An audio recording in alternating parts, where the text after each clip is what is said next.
Shreya, welcome to Sustainability with Shreya. Thank you so much, Shreya.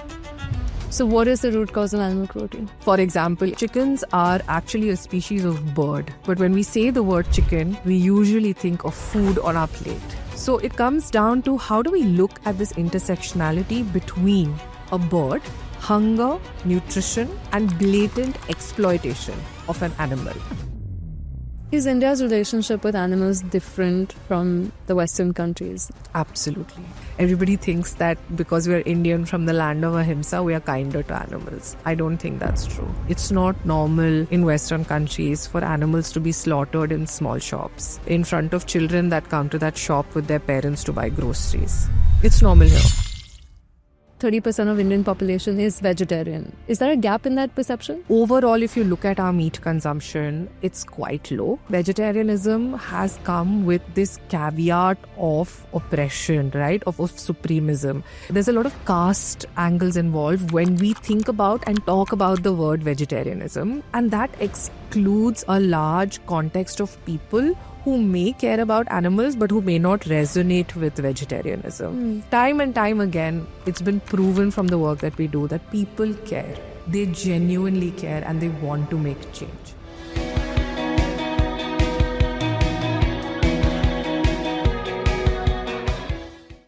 So, what I want to understand today is what does real transformation in India look like? How do we shift institutions, not just individuals? And how do we build a future where animals, people, and the planet are part of the same story? Shreya, welcome to Sustainability with Shreya. Thank you so much, Shreya. It's the same pinch moment. That's what you said, right? Karthik. Karthik calling Karthik. For anyone hearing about Humane World for Animals for the first time, what is your mission? What is the work that you do in India? And how does one familiarize themselves with the impact that you've had in this country? First of all, thank you so much for the really warm introduction. I really appreciate it. Thank you for doing this with me. And thank you for everything you do. Thank you. So our mission is that we are looking to tackle the root cause of the cruelest practices that are inflicted upon animals through human action. And all of our programs are revolve around this need to get to the root cause, to not just look at things from a surface perspective, but to bring in a systems view to see how we can end animal cruelty. So what is the root cause of animal cruelty? I think the root cause of animal cruelty is more nuanced than we would accept it to be. Every species and every way in which species interact with people is different and requires us to bring in a very specific lens if we would like to address that root cause. For example, if we were to just think of chickens, chickens are actually a species of bird. But when we say the word chicken, we usually think of food on our plate. So it comes down to how do we look at this intersectionality between a bird, hunger, nutrition, and blatant exploitation of an animal, and how can we address that issue at its root cause in a humane way, not just for the human species and for our nutrition, but also for the bird. Yeah, and that's so important because, as you mentioned, your work spans animal rights, it spans climate change, sustainability, policy, entrepreneurship. What is the core philosophy at the heart of it all? So our core philosophy is to tackle the most neglected issues. We look at animal suffering and purely at animal suffering to see what can we do where the largest number of individual animals are impacted by suffering, and how can we look at the system in which that suffering exists and create interventions to start addressing that. If we look at the example of plant-based eating, it's a multifaceted issue. We need to look at our consumption patterns, but we also need to look at what we believe about the animals that we consume for food. We need to understand how we make food, how we connect to food. And that's how we will go back to how we can look to alleviate suffering for animals that are used in food systems. Yeah, I'm so glad you mentioned suffering because if you look at individual numbers, I think chickens and shrimp, sea life to the extent that trillions of sea life are killed for seafood, but we don't even have an accurate number because they're measured by weight. Yeah. And same for chickens. When someone says, I'm going to swap red meat for, I'm going to eat less beef, but I'm going to eat less chicken, you're actually increasing the number of deaths involved, because for the same amount of flesh, I'm sure you'd have an insight on that you're increasing the number of individuals killed for the same amount of nutrition. Yeah. Yeah. I think this is also why, the animal ask is such a nuanced ask, and it requires that depth of perception, right? You need to understand that it's not just about the amount of food an animal consumes to convert it into calories. It's not just, how much cholesterol this animal's flesh has versus that animal's flesh has, right? It is about an individual being, what is considered as welfare or dignity of life for that individual being, and how we can look at trying to alleviate suffering for individuals rather than thinking about it from a quantum of production. Most animals, actually, not just seafood, are looked at in terms of quantum of production when you think about it from a business point of view. So even, for example, broiler chickens, they are chickens, they are birds, but they are considered mature not when they reach a certain age, but when they reach a certain weight, right? And most of these birds are slaughtered when they are chicks, between 35 to 42 days old. They're chicks. I'm going to pull up the individual suffering dividend. I think it's like a nice leeway into what makes suffering profitable.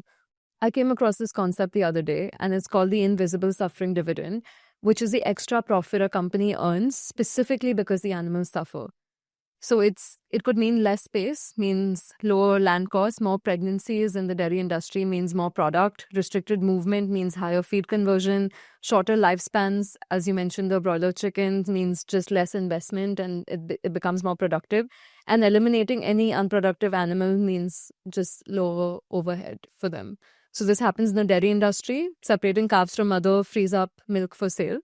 Increasing supply. Eggs, male chicks are killed because raising them, of course, has no benefit to the poultry industry. Cost is avoided. Fish farms, also high density tanks require less labor and space, which means lower operating costs. What's your take on this? What's your take on welfare measures that are, then put in place to avoid this and the profits that companies make to make the animals suffer longer? Yeah. I think this is exactly why we focus on institutional change. It's important that individuals do not pay the price that companies make, that companies are putting on them for the cruelty that they inflict on animals. We want to advocate for minimum standards for animals so that it is no longer acceptable by our legislature, by our society, by private policy as well, to inflict suffering on animals. It is how business and corporations have been making money for decades. It's the easiest aspect that's not monitored or controlled, where businesses can afford to pinch pennies, so to say, to make the bigger dollars. It's okay to cram more and more birds into smaller spaces because we are able to use lesser space to get more eggs. It's okay to make them immobile and make sure they have no space to move so that they're able to convert food to eggs or meat in a more efficient way. It's okay to subject a calf to early weaning, which could have detrimental health effects for that calf, just so that we are able to harvest more milk from a dairying cow.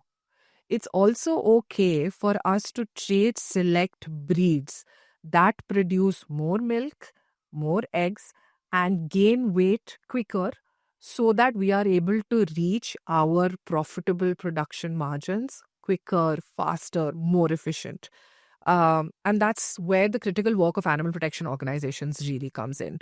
We bring the science of animal welfare into the dialogue of business. And we are striving to make it unacceptable for business practices to allow to inflict this kind of cruelty onto animals. How does that work, and what role has Humane World for Animals played in this? Us, along with multiple animal protection organizations, have worked with companies to develop private policy so that they are mandatorily required to transfer their procurement practices to buy higher animal welfare products. For example, you will see that multiple hospitality chains, FMCG chains, are now requiring by their own private policies to procure cage-free eggs only. This ensures that supply chains are moving away from the cruelest practices to something that gives the animals some level of decency and dignity. The bare minimum. Yeah. I mean, the only cruelty-free option is to not consume the animal product at all. Yes. But we got to start with whatever we have at the moment, I guess, while we get to that stage where we're no longer consuming animal products or byproducts, as people call it. Yeah. Whatever that is. It's an important distinction to understand that higher animal welfare is not necessarily cruelty-free. Higher animal welfare does, however, scientifically advocate for the bare minimum requirements of animals, but it cannot claim to be cruelty-free. Yeah. And I think that's where the confusion is. Doesn't make it okay to keep consuming the animal product, but we at least have to reduce the suffering of that animal in the interim, as you mentioned. Yeah. Why is it so important to focus on institutional change rather than individual change? We at Humane World strongly believe that the future for animals needs to be equitable for all. This means that everybody has the power to make the change that they are capable of, right? And we strongly believe that every individual comes in at a different capacity. It could be a moral capacity, it could be a financial capacity, it could be, a socio-cultural capacity. So there's so many nuances when we look at individuals, right? It could come across as very insensitive for me to pitch veganism or even plant-based lifestyle to certain sections of people just because of the struggles that they are going through in their day-to-day life. They may not have the power to make that change. However, when I look at institutions that function on the base economics, right? They're functioning on, money flowing in, money flowing out. Each institution has its own policy on what is and is not acceptable in their institution. I feel like that's where we have a real nuanced opportunity to pitch for change at scale. So you need to then target a limited number of stakeholders. So you will obviously need to go to stakeholders in these institutions that are capable of making the internal policy changes. But once you've won that battle and once you've shown them that animal welfare can matter, it's really high impact that you can have for animals with one or two key institutions on board. For example, one educational institution that we were able to convince to take up just a 20% plant-based transition has impacted 550,000 meals on an annual basis. Wow. So that's the kind of change that we are looking to create. That's incredible. What has the response been like when you work with these institutions? You work across hospitality chains, as you mentioned, hospitals, schools, universities, corporate training programs, companies. Yeah. What has the response been like?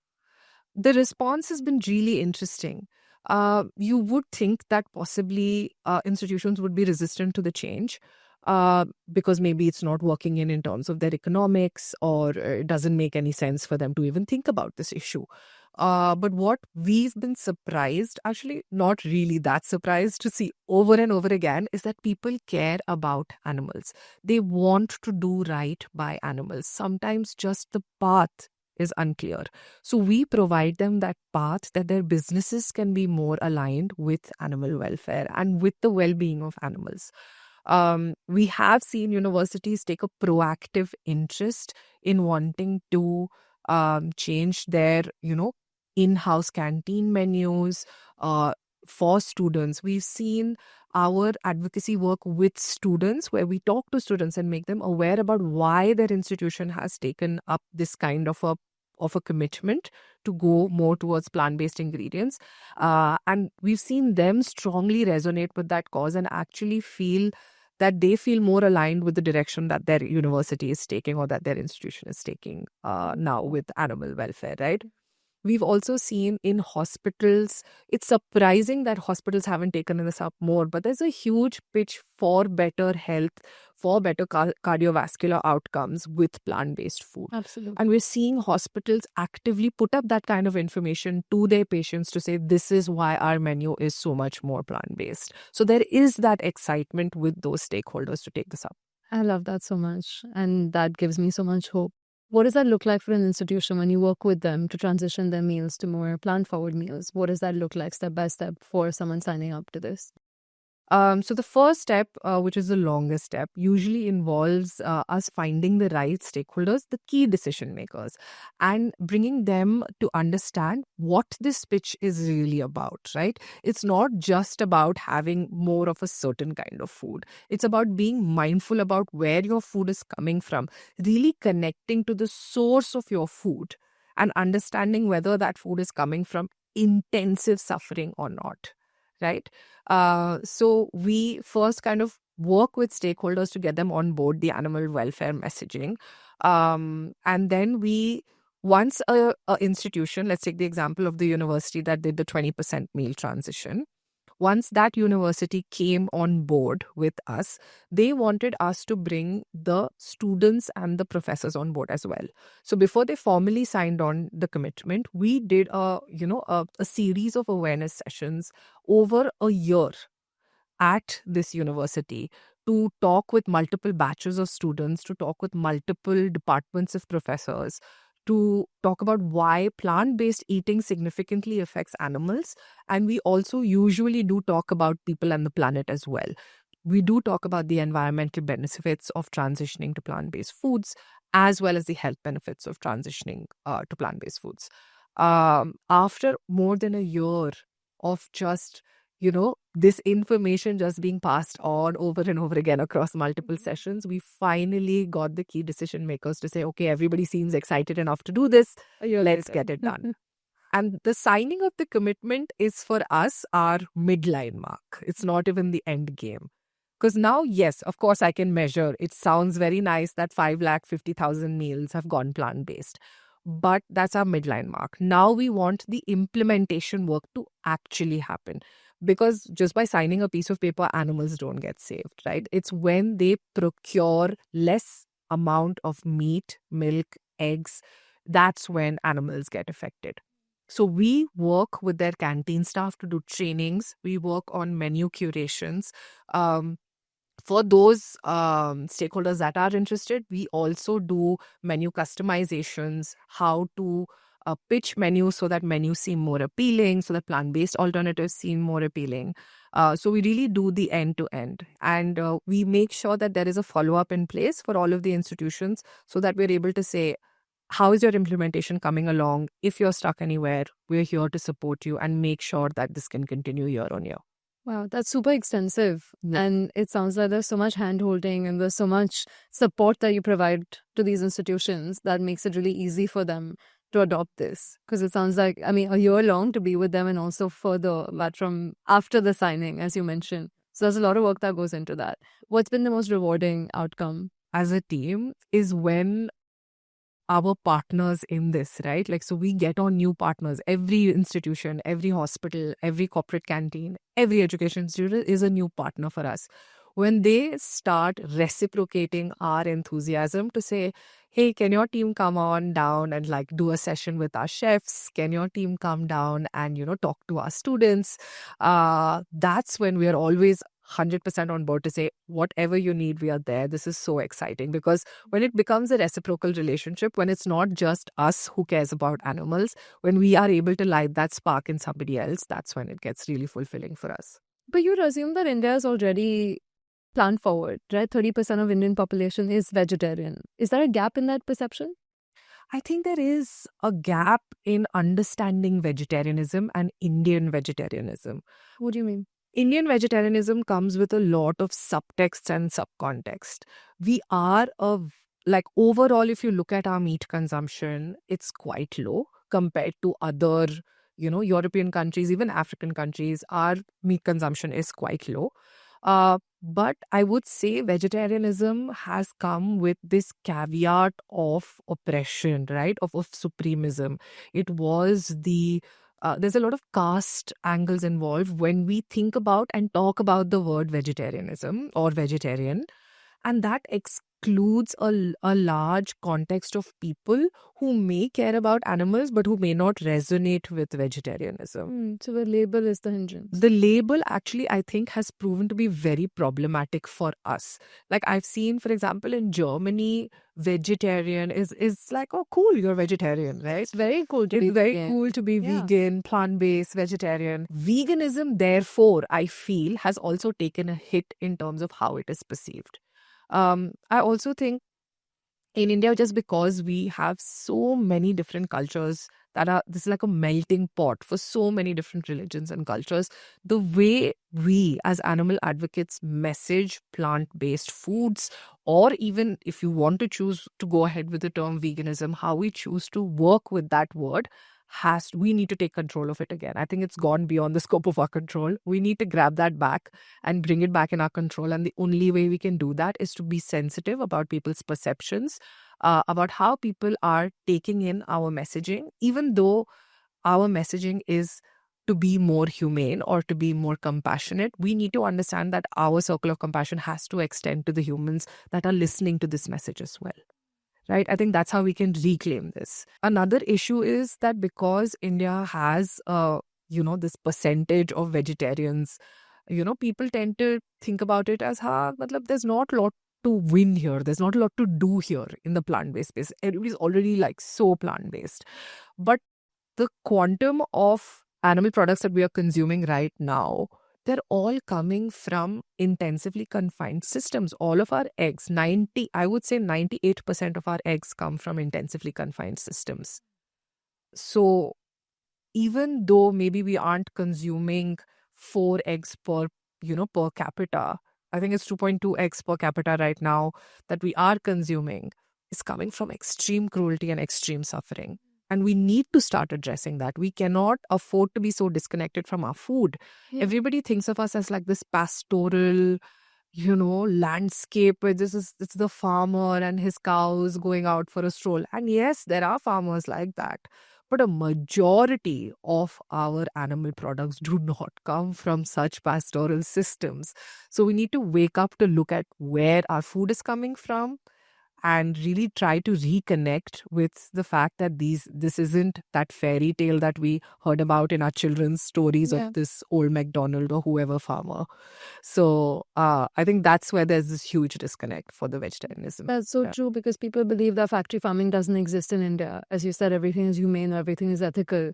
And that's why so many people question that. But back in the day, our monks allowed it, or religious authorities allowed it. Why did they consume it? And who are you to tell us, that it's not okay? But I'm like, no, the system has changed. It's no longer the way it used to be. We're producing for so many billions of people. We're producing, at this industrial scale that can no longer be humane, ethical, or sustainable. Which is why, that suffering has come into play, because it's just more profitable for companies to make animals suffer to give us, what we're consuming today. And everything you said about the word vegetarian as well. People just assume we're so comfortable with using the word vegetarian, even though that's an English word. But when it comes to the word vegan, which is just taken from the word vegetarian, the first 3 letters of the word vegetarian and the last 2 letters makes it vegan, right? For anyone who doesn't consume any animal products. But we've become so as soon as the word comes in, people, just get so defensive. Yeah. That I don't know what she's going to talk about. She's going to make me join a cult. I'm like, no, guys, it comes from India. I think it was this guy, Donald, who crafted. So I'm sure some white guy must have come up with the name vegan.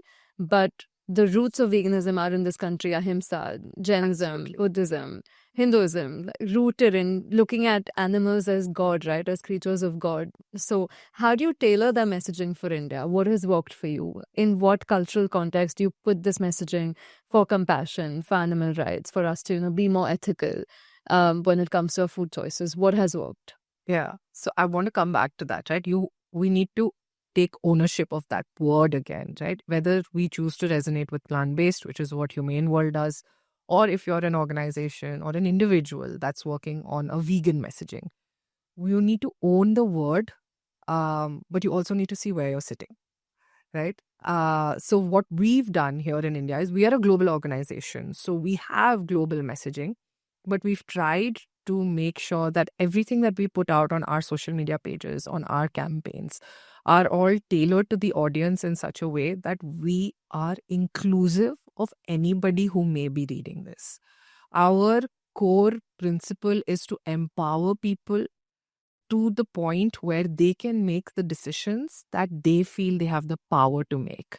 We empower them with information, with knowledge, with cute pictures of farmed animals. I think that's power. Uh, just to kind of build that bridge to connect back to the animal and not just look at it as a object. And then with that information, every individual gets a certain sense of power and do what you will with that power. And I'm sure that, especially with the animal cause, time and time again, it's been proven from the work that we do that people care. They genuinely care and they want to make change. We are constantly nudging people to make the change that they feel they can, that they have the power to make, that they have the autonomy to make.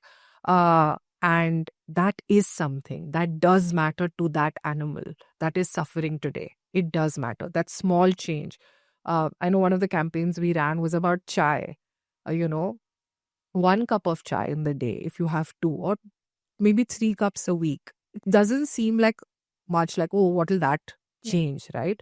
But it does have the capacity to make significant change. Even if you don't think it's reducing like the quantum of milk significantly being consumed, if you are able to make that chai super bomb, you are able to convince 5 more people to drink that bomb chai every week with you. That's change. You are able to change perceptions of people about plant-based food. You're able to start conversations on why do you add, oat milk to your chai app? Why not, cow milk? And you can have those conversations. And that's again, locus points for change. We've spoken about success stories, case studies where you've succeeded in convincing universities to go plant-based. But what are the bottlenecks that you face when you're talking to these institutions and convincing them to change? Is it cost? Is it procurement? Is it the intensive training? Is it, shift in their students or their patients? What is it that, stops them, or sometimes, they hesitate when it comes to changing? I think the tagline, consumer is king, comes to mind. Every stakeholder that we speak to is so scared that they will face backlash for cutting down on meat, especially, and actually for the vegetarians cutting down on paneer. Because they are like, it's become so aspirational. It has. I mean, we can't deny it. It is what it is. Meat eating and, for the vegetarians, paneer is the go-to staple. So these two things have become very aspirational, and everybody's resistant to change when you face it for the first time, I guess. So that's actually been the biggest challenge for us. And that's why I feel that in parallel, like to all of this institutional work, right, we need to be investing, and maybe, it can be us, it can be anybody in the animal welfare space. We need to be investing in perception change, behavior change. What would that look like in an equitable manner, in a just manner? What would that look like for your average everyday consumer? Because a little bit in India, I think currently we are shooting in the dark, right? We are hoping that this will lead to systemic individual behavior change. Yeah. Consumer is king. Consumer is always king. So I think us being able to take out like donor money, funder money to say, let's do some research. Let's figure out how we can work on perception studies, how we can work with those perception studies to integrate that into behavior change models, to create, some pilot programs on behavior change for plant-based. I think that could be super impactful. But we live in the world that we live in right now. So yeah, those are the big bottlenecks for us. And I think that's also a point where you have to say that there are certain stakeholders that will join us and they will become our partners. And then there are certain stakeholders that won't be able to join us right now and cannot be our partners at this point. And those are the people that we reach later. Yeah. So what are things that actually work? Any strategies, any negotiation tactics, any impact measurement report that you give them that actually gets their buy-in and gets them to, agree to getting their canteens to transition to at least 20-30% plant-based meals? A big strategy that's worked for us is to really embrace the climate narrative in plant-based meal transitions. companies, educational institutions, hospitals, in fact, really care about their carbon footprint. Really? That's so interesting. It is. They really care. I think the environment protection movement has done a great job of messaging to people such that almost everybody has somewhat of an understanding of what it means to be more climate friendly. Yes. So we see a lot of uptake when we're able to integrate the animal cause with the environmental cause, which is why plant-based messaging and a reduction in animal product consumption has been very an easier case to pitch on that front, on the environmental front. Of course, with our hospitals, we do see that health is the biggest game changer. If we are able to get some doctors who work on this from across the world to come and have sessions with hospital doctors, in-house doctors, they are much more open to facilitating this kind of change in their menus.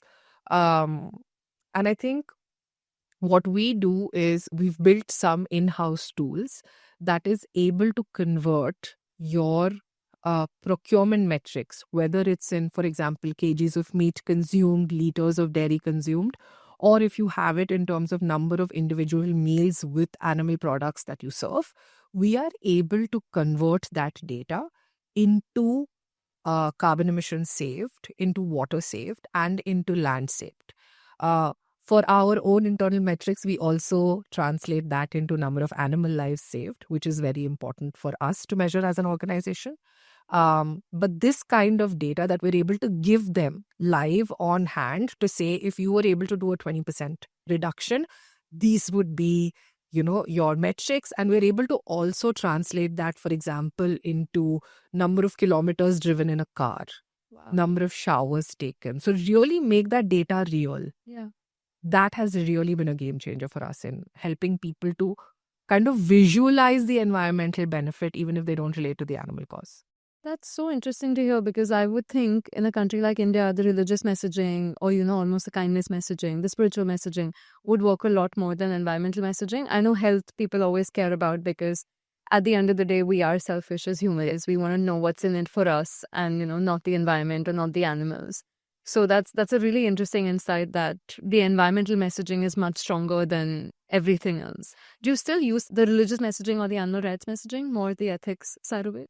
We, as Humane World, strongly believe that this message is for everybody. This message is for people who relate to the religious cause, who don't relate to the religious cause, who are spiritual, who are not spiritual. So our messaging invites everyone over a platform of facts, science, and empathy. Our core philosophy has always been to showcase things that are undeniable. Cruelty is undeniable. When you see that hen in a battery cage, there's no question that that is cruel. Yeah. When you see papers and scientific literature, or how much effort a hen is willing to make just to lay an egg in a nest versus laying an egg in a bare, barren cage, there's science behind that. There's no questioning that. So we put the animal at the forefront of our messaging and ensure that that's what we truly communicate. Yeah, and that's what a lot of people believe, that it's about the animals, because if you come in from the health perspective or the environmental perspective, it's still us prioritizing ourselves and what we get out of it, instead of, just looking at the animal as an individual. They shouldn't suffer at all. Yeah. Right. Yeah. And I think there is some substance to that, for sure. Yeah. And therefore, where the tailoring really happens and where the contextualizing really happens is to say, this is how the Indian audience perceives this animal. This is how culturally significant a certain animal is and is not. And how can we bring that sensitivity into the work that we do, into the way that we talk about the science, into the way that we talk about the empathy creation. That's where the contextualizing happens for us. Is India's relationship with animals different from the Western countries? Do we culturally perceive animals differently than other people do? Absolutely. I think, number one, we feel that we are superior to everybody else because everybody thinks that because we are Indian from the land of Ahimsa, we are kinder to animals. I don't think that's true. Like many other countries, in a space of convenience, we see what we want to see and we ignore what we want to ignore. cruelty in food systems, cruelty for our community animals has become an everyday in our life. We have become desensitized to a lot of the cruelty that we see on a day-to-day basis. It's not normal in Western countries for animals to be slaughtered in small shops, in front of children that come to that shop with their parents to buy groceries. Yeah. It's normal here. It's not normal to find mange-ridden dogs on the street, you know, skin and bones, because, they're not getting the medical care that they need or the food that they need. It's normal here. So, yes, our perception and the cultural context in which animals exist for us is very different. I just think we need to stop trying to categorize it as better or worse. We just need to be more pragmatic about it, to say this is where we stand, this is where we are. This is the root cause of the issue for India. And so, what can we do? Where do we start? That's so powerful, and you're so right. We believe we're kinder than we actually are. We believe that our dairy is humane or ethical.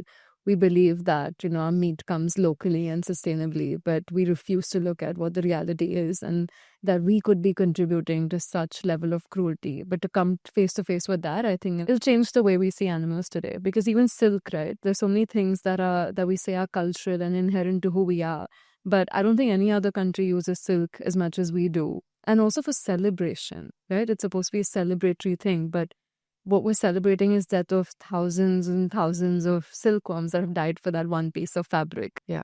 But we I think just shove everything under the rug, saying this is culture, this is what we've been doing for centuries. We do it ethically, we do it humanely. So it's tough to break that story and that lie that we've been telling ourselves. So if you had to shape the narrative and if you had to change the narrative and the story that India tells itself, what would that look like? I would like it to be a story of honesty and hope. Honest in terms of where we are, what we do, and what we don't do. We have problems with implementing our, an existing animal rights laws, animal protection laws. We have issues implementing that. Can we acknowledge that? Can we work on that? There is so much scope for us to integrate higher animal welfare and animal rights into our existing, legislative framework. Can we do that? Can we work on that? I think that where we can go is actually move towards that society that we think we are, which is one that considers animals as sentient beings, as capable of mystery and magic, like all of our gods, demigods, demons. There's just so much folklore, there's so much, mythology around animals. Can we connect back to that fascination and respect that we have for animals and bring that back, bring that curiosity back into our day-to-day living, our day-to-day actions, and try to imagine a world where we coexist with all animals, rather than trying to build boundaries around each other. That's so beautiful. And I want to live in a world that definitely. Shreya, you lead this really cool program called Humane Entrepreneurship Program, which helps startups working on cruelty-free innovations. Tell me more about that. Okay, this is a program that's really close to my heart. When I started with Humane World, this was the project that I launched with. It's a program that is a mentorship program exclusively for entrepreneurs that are looking to replace animals in production systems. This could be in the food space, the material space, or in fact the non-animal testing space, because we know that millions of animals suffer in testing facilities. So there is technology now that we can use across the board for all of these sectors that can actively replace animals. So we foundationally work with early stage startups that are in that idea phase and really in that process of trying to see, where does this go? What does this look like? How do I survive till I get that investor interest and that investor money?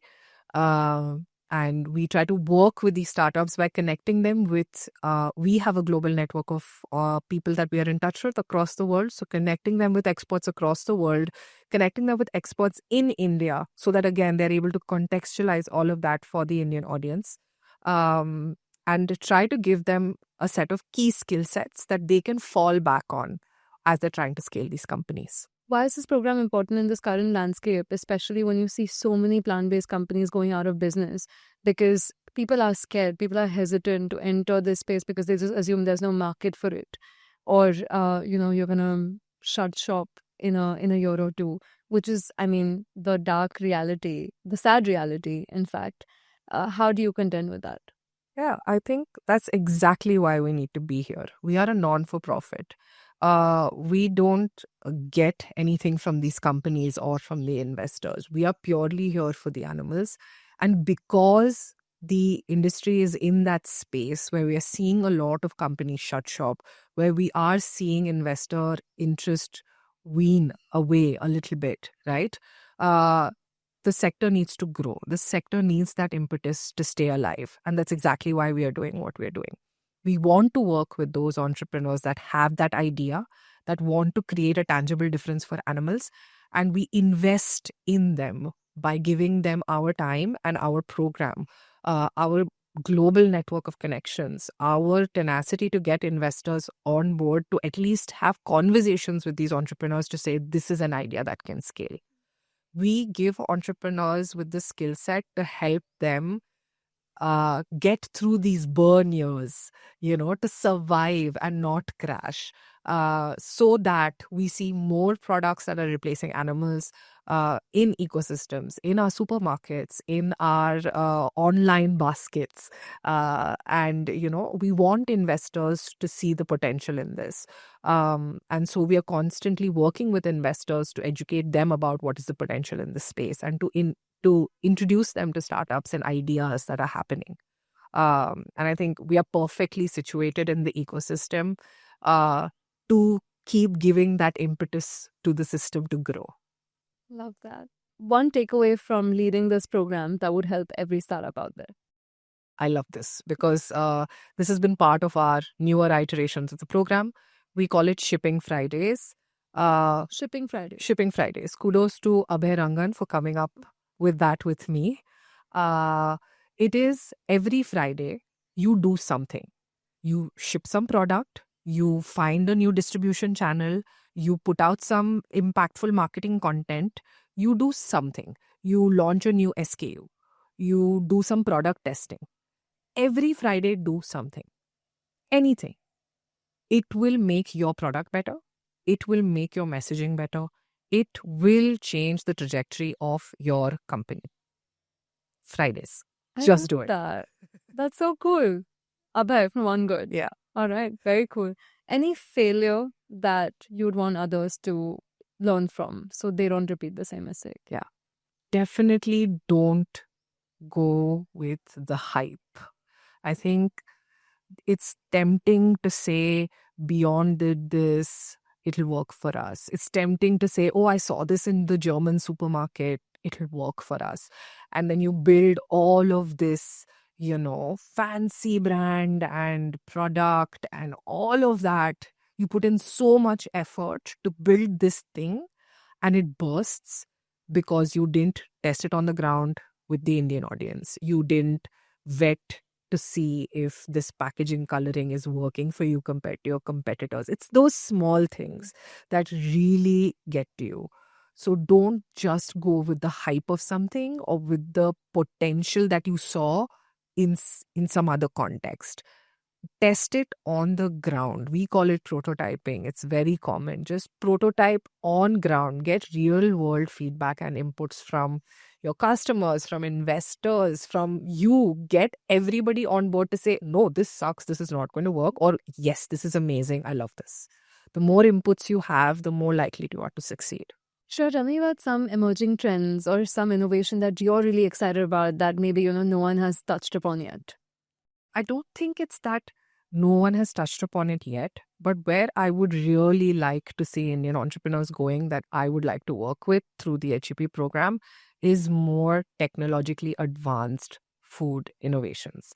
I would love for people to be more experimental, more gutsy in terms of bringing in the high technology that we need to make more efficient plant-based food, to make tastier plant-based food, to get that texture in that people are looking for into our food. A huge reason why we are seeing investors kind of hold off in terms of actually putting in the money behind plant-based foods is also because Indian investors love to invest in tech. We again need to contextualize our plant-based food to the Indian investor mindset and market, and we need to bring in that tech into food. So that's something that really excites me, tech in food, and I would love to work with people who are getting more involved in that. Do you think people have neophobia when you talk about food and tech? Do you think we're almost like afraid of that technology in our food as consumers? Because we're so used to eating like whole food plant-based. Yeah. That when it's, when it has, when it's made in a lab or when it's made in a factory, it's almost like this mindset that, oh my God, it's maybe like not natural or not healthy. How do you beat that perception? I think there is going to be a lot of work that has to be done, again, in terms of perception change when it comes to food. And there's also, I think, for example, lab grown meat or lab grown food. It has a long way to go in terms of existing in the public sphere for it to be acceptable. I think it's completely okay for people to be skeptical about what is or is not on their plate and how that directly affects them. So in terms of lab grown meat, I think we have a ways to go. It needs to exist. Studies need to be done. Consumption, consequences of consumption kind of need to be portrayed in a way so that even we know that it is what it says it is, that it is just an alternative to meat and nothing else comes with that. So I think we have a ways to go with that. That being said, I think there are other interesting ways we need to start thinking about integrating tech into our food. I know some companies are already thinking about this and doing this and are getting some money behind it. How can we start bringing in components that are maybe grown in the lab? How can we start thinking about maybe striations in meat that are 3D printed, right?